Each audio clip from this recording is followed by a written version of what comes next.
All right, I'm going to do this first video for section 4.6 to kind of show you the different methods we have for we're approximating areas.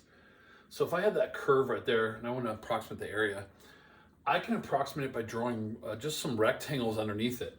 But if we just do that, there's a lot of times we'll be missing area, or we might have too much area, depending on which method we use. But those are accepted methods. These are all called Riemann Sums. These are all your three rectangle techniques. You can do a left, a right, or a midpoint rectangle. Eventually someone said, well, instead of doing rectangles, how about we do trapezoids? And this is actually pretty accurate. It turns out the midpoint trapezoid are pretty impressive, how close they get. They're two of the better two. All right. Now, there is a fifth one called Simpson's rule. You'll see it in your notes. I just gave to you more for knowledge. AP test has never asked Simpson's rule. It's not a requirement.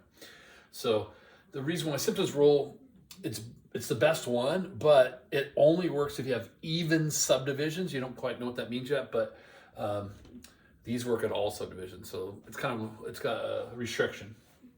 All right, left rectangles. Here's how simple this is. All it is you're approximating it, and you're drawing rectangles. So this one is broken into, right now, five equal spots.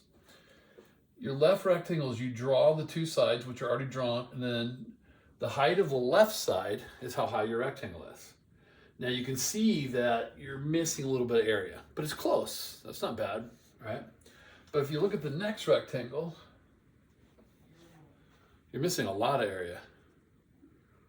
Look at all that little bit in there. So, but this is left, okay? So then I do left. So I use all the left heights. So to find this height, I plug in this value. To find that height, I plug in this value. So the only side on here that's not a left height is x5. He's on the right side of the triangle. So if you look at this guy right here, he's the left of this one. Now this guy is the left of this new one. Now this guy's left. Everybody's going to be a left at least one time, except that guy in the end. So now when you do this left right here, see how you got too much.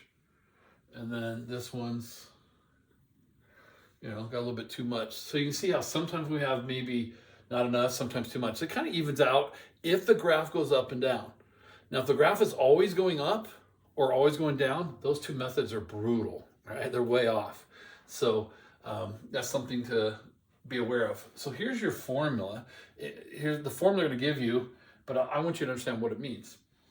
B minus A is this distance from A to B, from maybe 0 to 5 or whatever it is, right? So that's A to B. So we take that distance and we divide by how many subdivisions, and that's how wide they are. All rectangle is the width. So right here is the width. Okay, B minus A over N.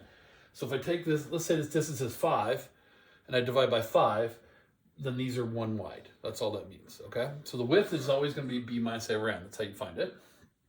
Then what does this all mean?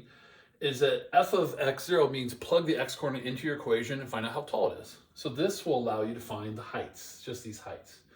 So this is actually B1. This is B2, B3, B4, and B5, okay? That's based on my picture. So you notice I only use the equations up to here. I don't use the right one. So when we do left, we do every height but the right one.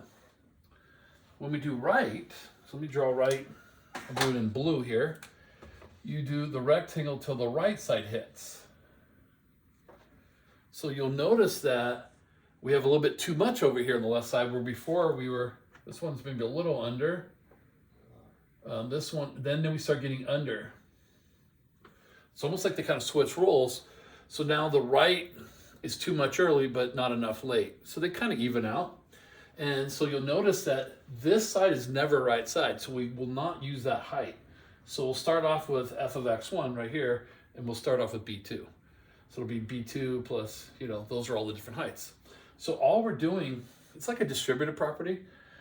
Base times height, base times height. Since they all have the same base, we factor out the base. That's really all they're doing, is just adding up 5 rectangles. All right. Midpoint is hard to explain on here and hard to show you, but let me do midpoint in red. Midpoint is when the middle hits. So if this was 0 and 1, then a half is your midpoint. It's how tall is the graph at a half. So you'd actually draw your rectangle till it hit here, halfway point. So the halfway point here would be here.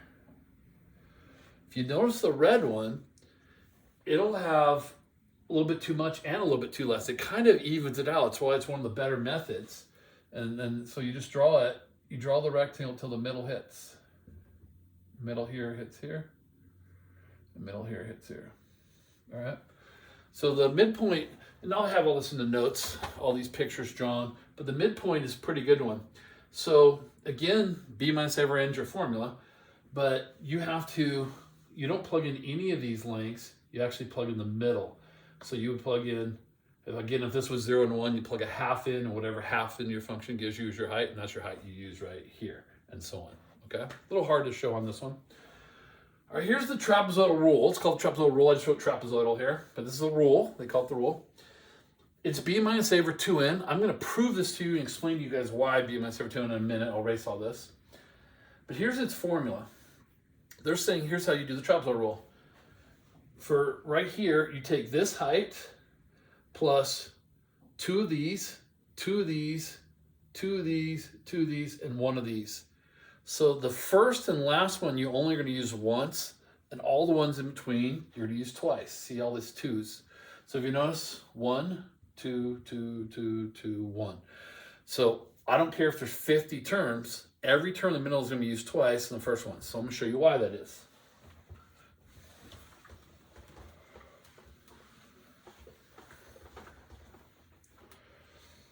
So the area of a trapezoid is 1/2 the sum of the bases times the height.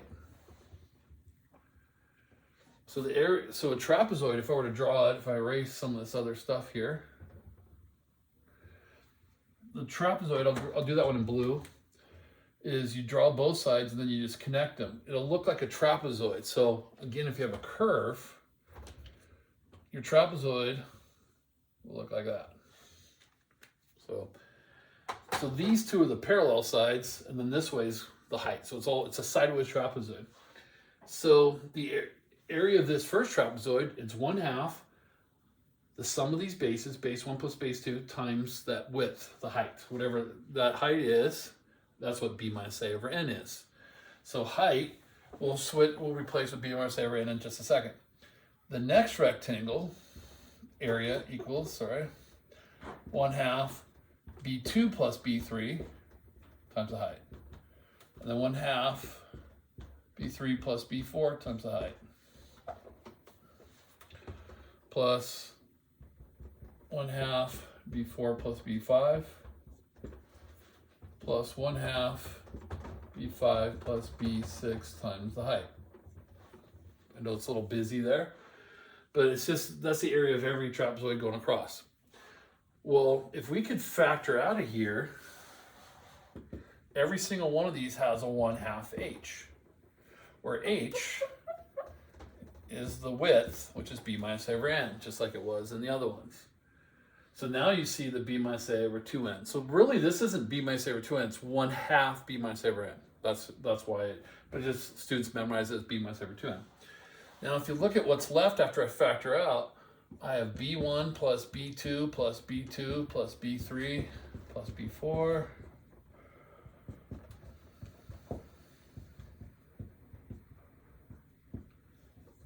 and you notice I have one B1, but I have two B2s, oops, I forgot one of my 3's in here. Two B4s, and you get the idea. And so what happens is, think about that real quick. In this first trapezoid, we use both these sides.